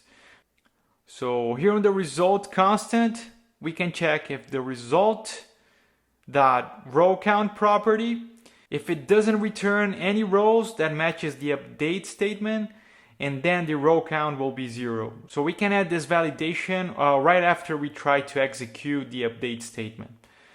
So let me replace this result here with an if statement, and we're gonna check if the result dot row count is equals to 0. And if it is, we're gonna return a response to the client. So return response dot status, and here we can use the 404 not found status code since the resource wasn't found, and a JSON response with an error message saying category not found. Okay, let's test these validations. So let's start by removing the name here on the object and click on send. Okay, 422 status code and the error message saying name is required. Now let's add the name back and let's try to update with a category that already exists. So I'll leave electronics here and click on send. Perfect. We got the 409 conflict status code and the error message saying category electronics already exists. Perfect. Now let's try to update a category ID that doesn't exist. So I'll put 100 here, and let me change the name here, otherwise we're gonna get the same response from here. So I'll change it to test and click on send. And perfect, we got the 404 not found status code and the error message saying category not found. Great, all validations are working. Let's just make sure the update is still working. So I'll put 7 back here. And let's leave the name as test, click on send, and great, 200 OK status code and the updated category details, the name and the updated date as well. Awesome, let's just make sure here on the get categories request. So the old updated date was 20/02, click on send. Great, here's the updated category details with the name and the updated date as 20/08. So the update category endpoint is working with all validations as well. Now we need to add an update product endpoint. So on the product controller, let's create a new function. Let me just collapse the other functions here. So export dot update product equals to async, the request and response parameters, the try block, and the catch with the error object. And we'll copy our error response from one of the routes up here and paste inside the catch block. And on the try block, we're basically going to do the same thing we did on the update category. So const result equals to 08 database dot pool dot query. But now the products table have more columns to update, and we can't do the validations we did here on the create product function inside the values array, because we might update the product with wrong data. For example, if the client doesn't pass one of these fields here, it will be filled with the default value, and that might lead to unwanted changes. So on the update product function, the client must pass all details on the body, even the details that doesn't need to be updated, except of course for the ID, the created date, and the updated date we're gonna update with the current timestamp. So we'll add the text key here, backticks, and update product set, and we'll add the name equals to $1, the description equals to $2, the price $3, the currency as well $4, the quantity $5, the active $6, the category _ID $7, and the updated _date equals to current _timestamp. And let me hide this left panel here so we can see the entire update statement. Okay, and now the where condition, ID equals to $8, which will be the last parameter, okay? And also the returning start. And for the values array, we're gonna pass everything from the request body. So let me break this in different lines here. So request body dot name and request body description, request body dot price, request dot body dot currency, request body dot quantity, request dot body dot active, and the request body dot category ID.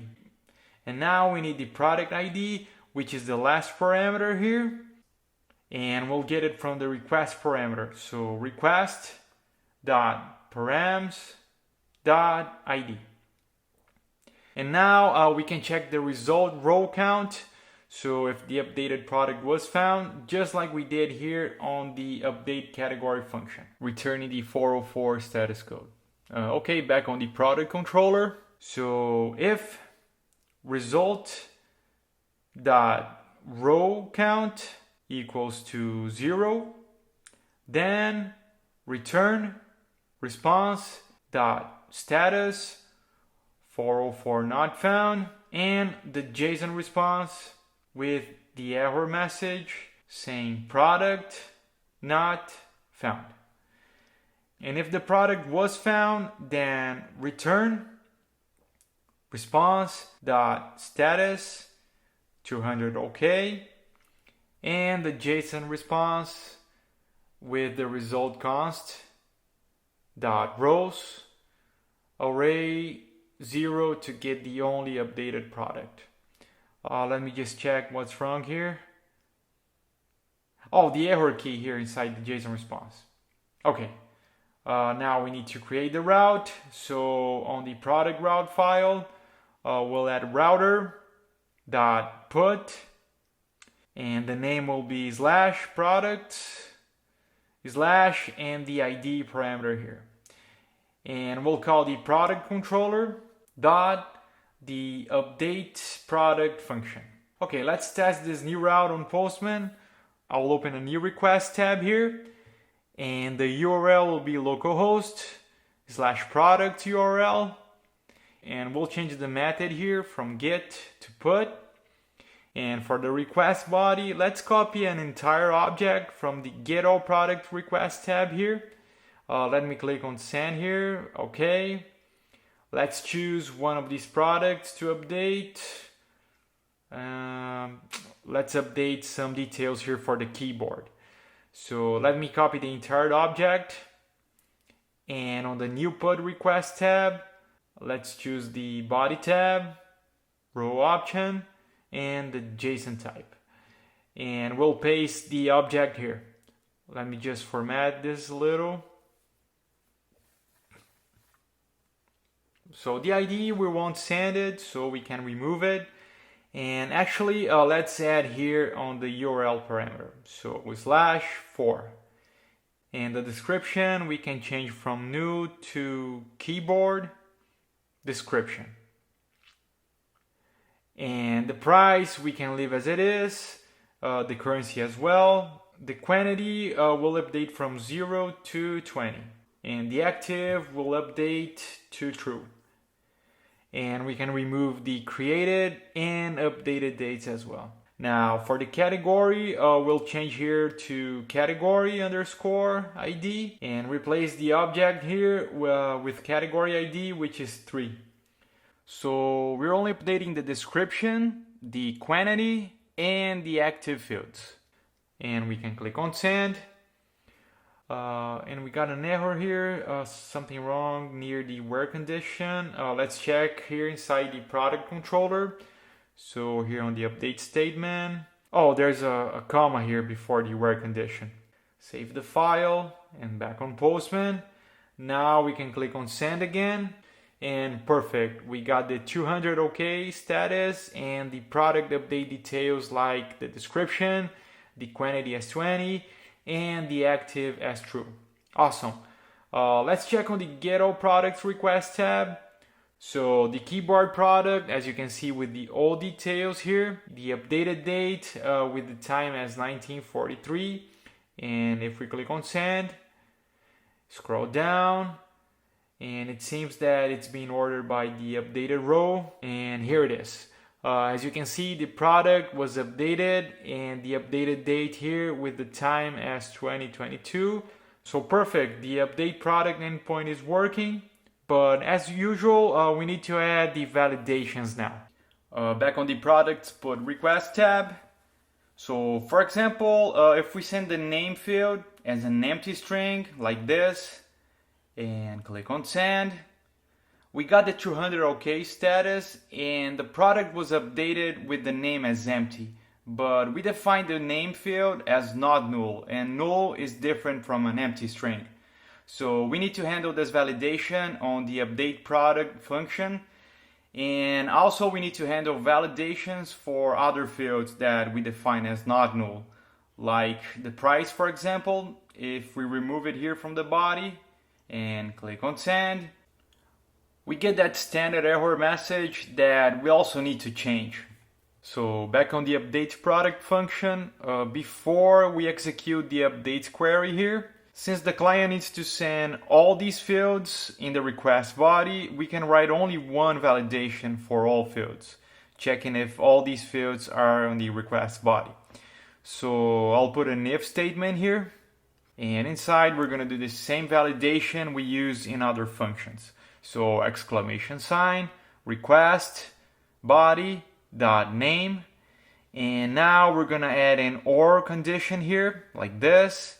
And we're going to check for the next field, so exclamation sign again, request, body, dot description, or condition again, exclamation, request, body, dot price, and for the next field, and this is the currency, next the quantity field, next will be the active, and the last one, category ID. Okay, so if any of these fields are not on the request body, we'll send a validation error response to the client. We could write a better validation here, checking for each individual fields. For example, the description here is an optional field. Just for learning purposes, we'll leave it like this. And now we'll return a response to the client. So return response status, and we'll use the 422 unprocessable entity here, and a JSON response with an error message. And here we could write something more generical like all fields are required. Great, let's test this validation on Postman. So here on the request body object, let me put back the price field. So price, and it was 40. And the name here, I'll leave as empty. And we can click on send. Great, we got the 422 status code and the error message saying all fields are required.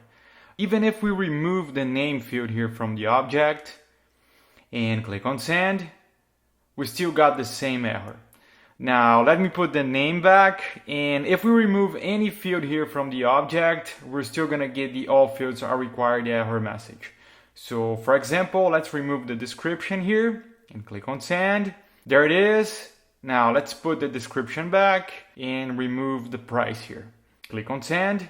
There it is, the same error message. Let me put the price back, and let's make sure the update statement is still working.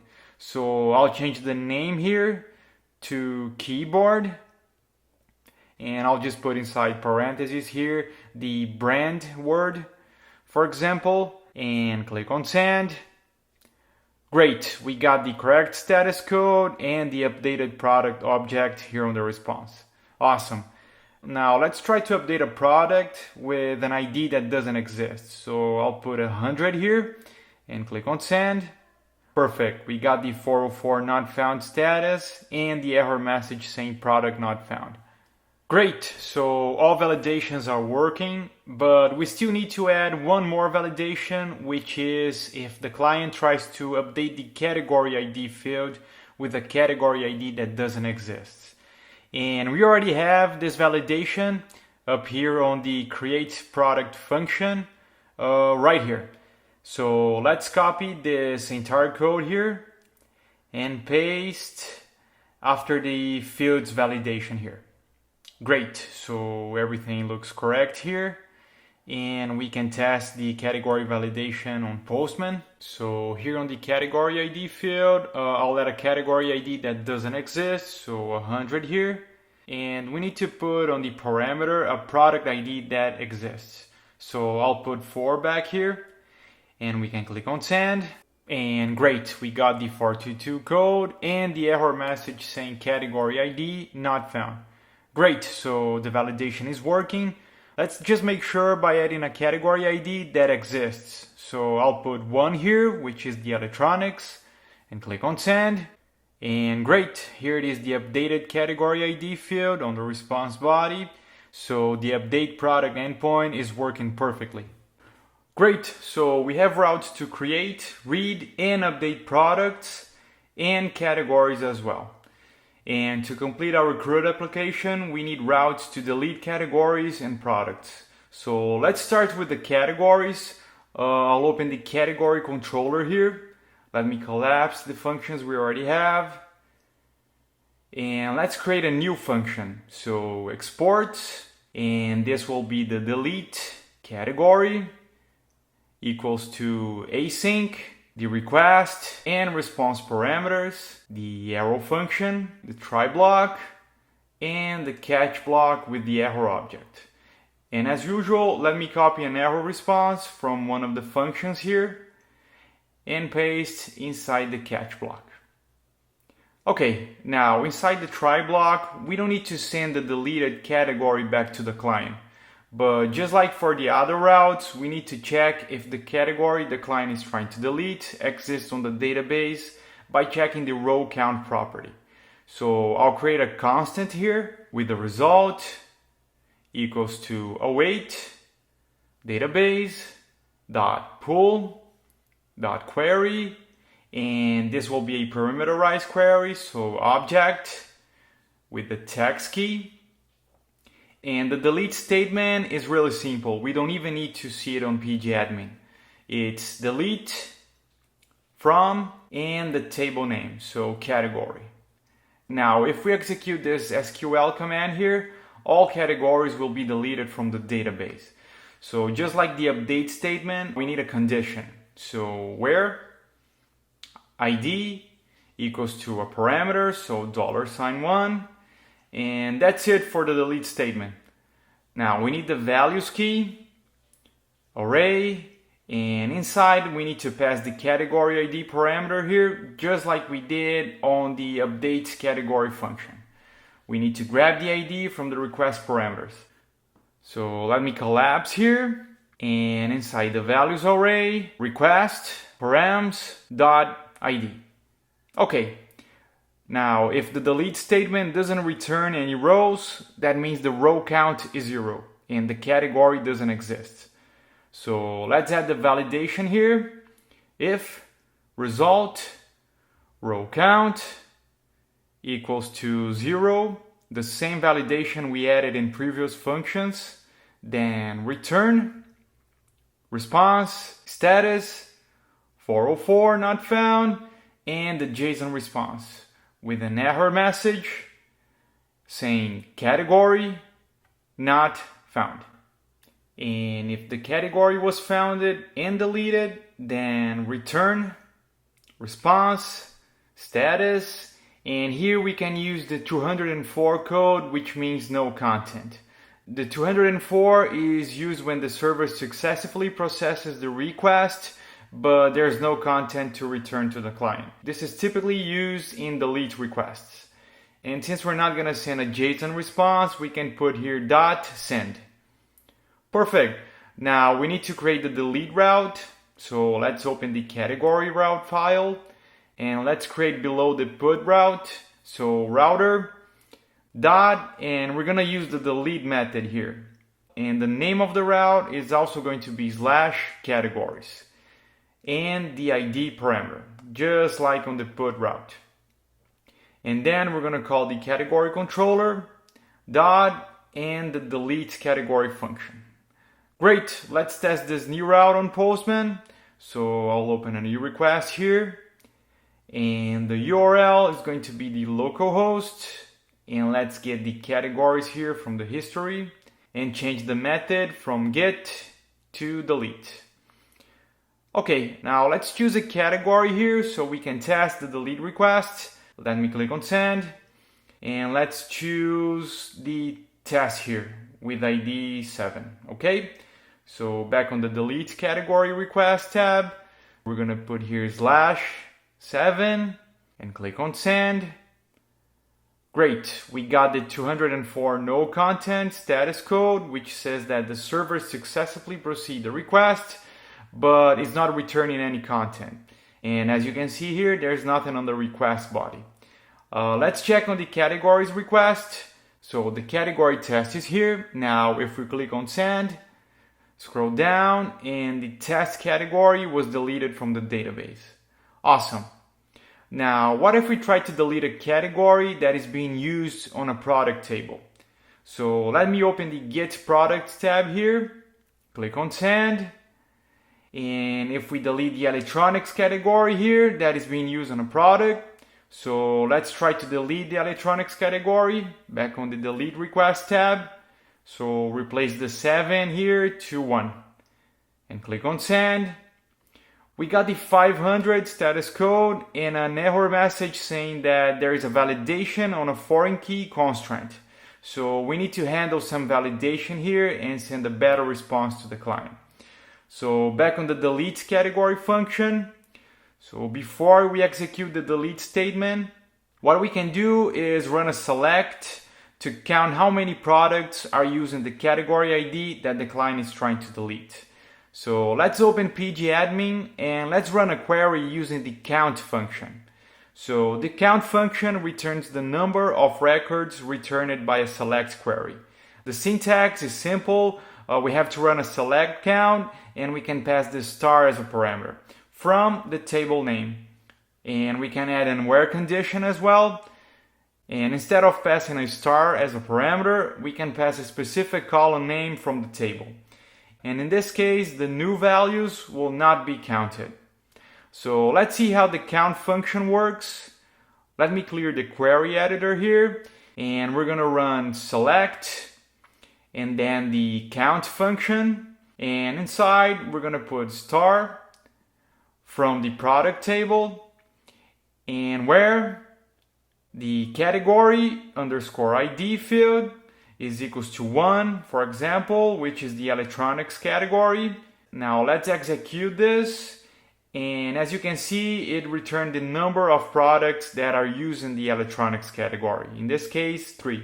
Let's test with another category ID. So I'll put 2 here, which is the book category, and execute. And only one product is using the books category. So let's execute this query before we execute the delete category statement. So I'll create a new constant here, call count result, and equals to await database dot pull dot query, and it's going to be a parameterized query, so object, and the text key will be select count star from product, where the category ID equals to $1 and the values key, the array, and inside we're gonna pass the ID on the request parameters. So request params.id. Now we need to check the count column inside the constant we just created. So I'll add an if statement here and count result dot rows, and we're gonna get the first and only row returned. So 0 dot the count column, and we're gonna check if it's greater than 0. If it is, we need to return a response to the client. So return response status, and here we can use the 409 conflict status because we're trying to delete something that is already being used. So we have a conflict and also a JSON response with an error message, and we can send to the client how many products are used in the category. So I'll put backticks here, and we can send something like category is being used in $sign and curly brackets, and we can copy the count result from here and paste inside the message.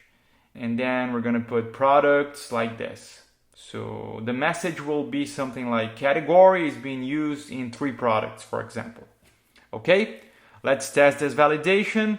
So back on Postman, we can leave the electronics ID here that some products are using and click on send.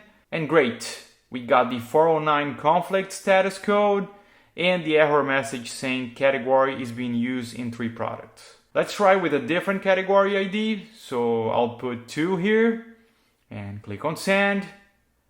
Great, the 409 status code and the error message saying category is being used in 1 product. So great, the validation is working. Now let's try to delete a category that doesn't exist. So I'll put 100 here on the parameter and click on send. And awesome, we got the 404 not found status code and the error message saying category not found. So this validation is working as well, and the delete category endpoint is complete. Now we need to create an endpoint to delete the products as well. So let's open the product controller. Let me collapse these functions here, and let's create a new function. So exports, and this will be the delete product. And it's equals to async, the request and response parameters, arrow function, the try block, and the catch block with the error object. Let's copy the error response from one of the functions here and paste in the catch here. Now inside the try block, we're gonna do the same as we did on the delete category, but we don't need to handle any validations before the delete statement.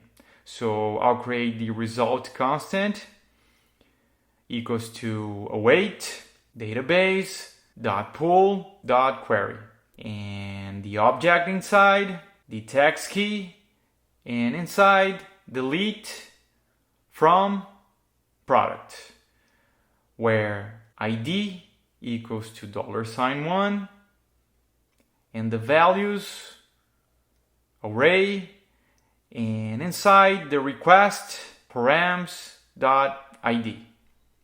And we're gonna check if the row count is 0.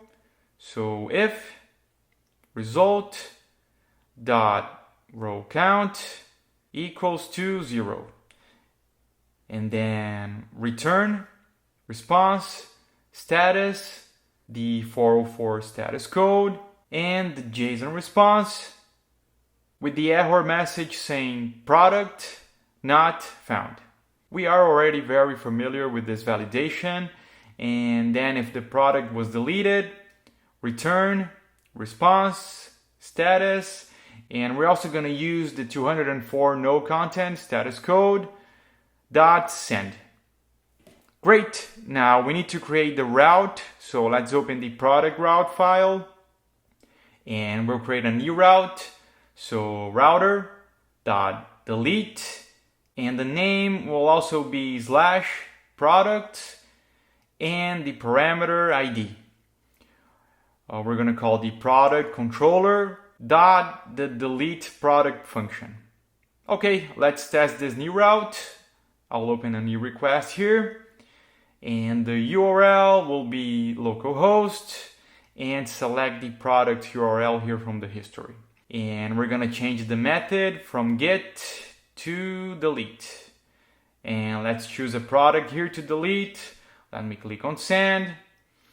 And let's delete, let me see here, the adapter product, which the ID is 8. So back on the delete product request, let's put /8 here on the parameter, and click on send.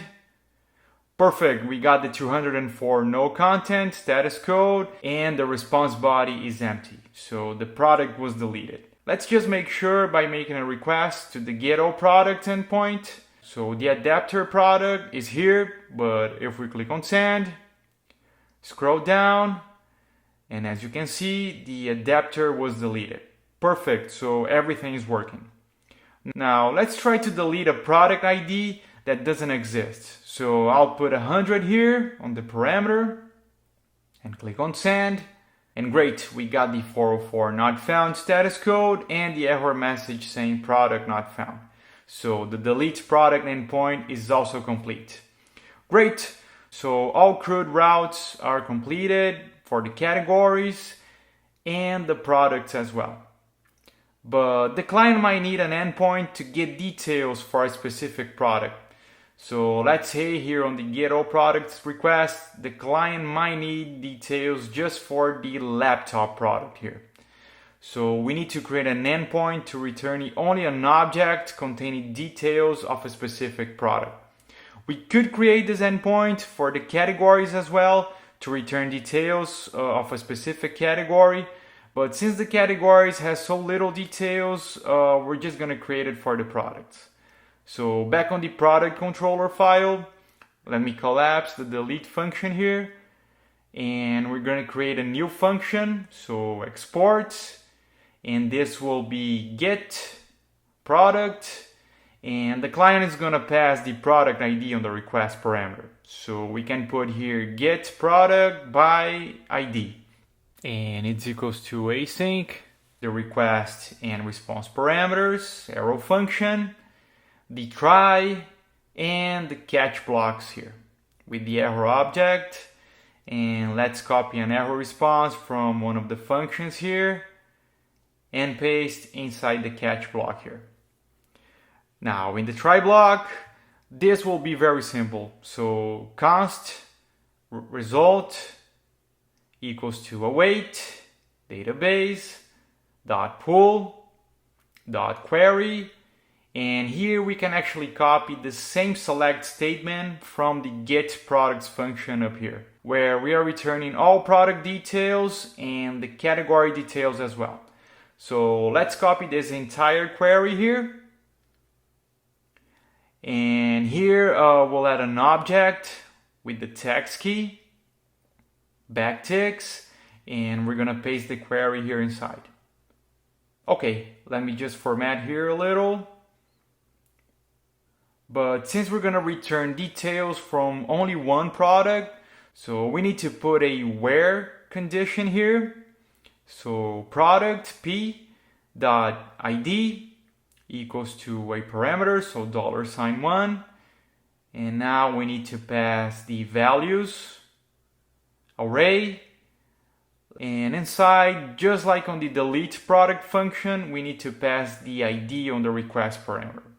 So inside here, request params dot ID. Okay, now we need to check the row count from the result constant. So if result dot row count equals to 0, and if it is, let's return response status 404 not found and a JSON response with an error message saying product not found. And if the product was found, let's return response status, and here we'll use the 200 OK status code and a JSON response with the result dot rows, and there will be only one product returned, so 0 here. Perfect. Now we need to create a new route for this function. So on the product route file, since this new route is a get route, let's create below the get all products route we already have, just for the code to be more organized. So router dot get, and the name will also be /product, but this time we expect an ID parameter here. Then product controller dot and the get product by ID function. Okay, let's test this new route on Postman. Let me open a new request here, and the URL will be localhost, and select the product here from the history, and let's choose one of the products here to return the details. So let's get the details from the laptop product here, which the ID is 1. So on the get product by ID request, let's add 1 here on the parameter and click on send.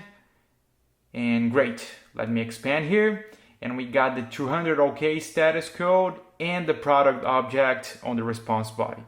This is very useful for the client. Let's test with another product. So here on the parameter, I'll put 2 and click on send. And perfect, we got the 200 status code and the notebook object on the response body. And now let's test with a product ID that doesn't exist. So here on the parameter, I'll add 100 and click on send. And we got the 404 not found status code and the error message saying product not found. So the get product by ID endpoint is complete. And like I said before, we're not going to create an endpoint to get a category by ID, but feel free to create one for learning purposes. And I'm pretty sure by this point, it will be easy for you guys to create this endpoint. Now, when we try to delete a category that a product was using, so for example, let me put 1 here on the parameter, which is the electronics, and click on send. We got the error message saying category is being used in 3 products. But the client might want to see which products are those that are using the category electronics. So we need to create an endpoint that returns all products from a specific category. So on the product controller file, let's create a new function to return all products by a category ID. So export, and this will be get products by category ID, and equals to async, request and response parameters, arrow function, the try block, and the catch with the error object. Let's copy an error response from a function here. We can copy the entire code from the get product by ID function, because we only need to change the where condition here. Instead of product ID, we need to pass a where condition to get the category ID field. And on the values array, instead of just ID, we might want to change the parameter to refer to the category ID. So let's copy this entire code inside the function. Let me collapse here and paste inside the new function. Great, now all we need to do is change the where condition here. So instead of where product ID, we'll change to product category underscore ID, and we'll leave the parameter here. And on the values, instead of request params ID, let's change the ID here to category ID in camel case. Now we can remove this validation checking the row count here, because if there aren't any products using the category, we should return an empty array. We'll see this on Postman. And on the JSON response, we can remove the array getting the first object from the rows option to send the complete array. But we still need to add a validation to check if the category ID exists. And we already have this code here on the create product function using the exists operator. So let's copy this code from here and paste before we execute the select query. So we're checking if the category exists. We just need to change the values array here to get the category ID from the request parameter, just like we did down here. And I'll copy the code from here and replace the values array from the exist result here. And for the response, we can change the status code from, instead of 422 unprocessable entity, we can change to 404 not found, because it's not a validation on the request body, it's on the URL parameter, so it makes more sense to send the 404. And the rest looks good. Now let's create this new route on the product route file, and we can create below the get product by ID route. So router.get, and the name will be slash product slash category and the category ID parameter. So we're getting the products from a specific category. The product controller dot the get products by category ID function. Awesome. Let's test this new route on Postman. So I'll open a new request here, and the URL will be localhost, and let's select the products URL from the history here, and slash category, and let's use the electronics category here, which is 1, the same category we tried to delete here, which returned that 3 products are using. Okay, we can click on send, and perfect, we got the 200 OK status code. And let me expand here a little. And we got the laptop, which has the electronics categories, the computer with the electronics category, and the keyboard also with the electronics category. So it returned the 3 products from the error message. Awesome. Let's try with a different category ID. So I'll put 2 here and click on send. And it returned only 1 product using this category. Now let's add a category ID that's not being used in any product. So I'll put here category ID 3, for example, and click on send. And great, it returned the 200 OK status code and an empty array, which is the correct response because the category ID exists, but there aren't any products using it. Now let's put a category ID that doesn't exist. So 100 here on the parameter. And click on send, and great, it returned the 404 not found and the error message saying category ID not found. Great, let's just remove this ID here from the message, which makes more sense without it. So here on the get products by category ID function, let's remove the ID from the error message here. And back on Postman, we can click on send directly.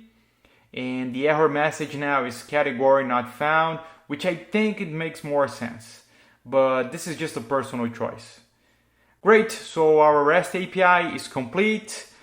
And we have endpoints to read, create, update, and delete categories and products as well. And our code is very clean and organized, separating the routes from the logic inside.